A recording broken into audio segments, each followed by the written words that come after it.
85 ತೆಗೆಯುವಾಗ ನಿಮ್ಮ ಫುಟೇಜ್ ನಿಮಗೆ ಶೇಕಿ ಬರ್ತಿದ್ಯಾ? ಹಾಗಾದ್ರೆ ನೀವು ಗಿಂಬಲ್ ಅಲ್ಲಿ ರಾಂಗ್ ಕ್ಯಾಲಿಬ್ರೇಷನ್ ಮಾಡ್ತಿದ್ದೀರಾ.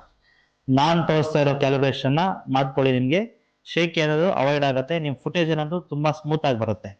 ಬನ್ನಿ, ಗಿಂಬಲ್ ಆನ್ ಆದಮೇಲೆ ನೋಡಿ, ಮೇಲೆಯಿಂದ ಡೌನ್ ಸ್ಕ್ರೋಲ್ ಮಾಡ್ಕೊಳ್ಳಿ. ಇಲ್ಲಿ ಸೆಟ್ಟಿಂಗ್ಸ್ಗೆ ಹೋಗಿ ಹಂಗೆ ಮೇಲೆ ಸ್ಕ್ರೋಲ್ ಮಾಡಿದ್ರೆ ನಿಮಗೆ ಫಸ್ಟು ಗಿಂಬಲ್ ಆಟೋ ಚೆಕ್ ಅಂತ ಇರುತ್ತೆ, ಅದನ್ನು ಕೊಡಿ, ಕನ್ಫರ್ಮ್ ಕೊಡಿ.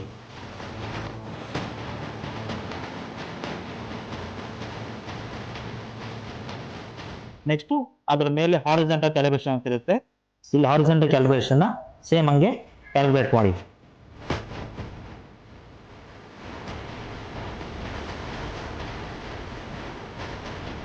ಅದು ಓಕೆ ಆದಮೇಲೆ ಫುಲ್ ಬ್ಯಾಕ್ ಬಂದ್ಬಿಡಿ. ಫುಲ್ ಬ್ಯಾಕ್ ಬಂದಾಗ ನಿಮಗೆ ನೋಡಿ ಇಲ್ಲಿ ಮೋಟ್ರ್ ಸಿಂಬಲ್ ಇರುತ್ತೆ, ಇನ್ನು ಕ್ಲಿಕ್ ಮಾಡಿ ಸ್ಟಾರ್ಟ್ ಕ್ಯಾಲಿಬ್ರೇಷನ್ ಅಂತ ಇರುತ್ತೆ. ಸೊ ಅದ್ರ ಮೇಲೆ ಒಂದ್ಸರಿ ಕ್ಲಿಕ್ ಮಾಡಿ ಫುಲ್ ಮೋಟರ್ಸ್ ಅನ್ನೋದು ಕ್ಯಾಲಿಬ್ರೇಟ್ ಆಗುತ್ತೆ. ಸೊ ಆಮೇಲೆ ನಿಮಗೆ ಫುಟೇಜ್ ಅನ್ನೋದು ತುಂಬ ಸ್ಮೂತ್ ಆಗಿ ಸಿಗುತ್ತೆ. ಇದೇ ಥರ ಇನ್ಫಾರ್ಮೇಟಿವ್ ವಿಡಿಯೋಸ್ಗಾಗಿ ನಮ್ಮ ಪೇಜ್ನ ಫಾಲೋ ಮಾಡ್ಕೊಳ್ಳಿ. Thank you.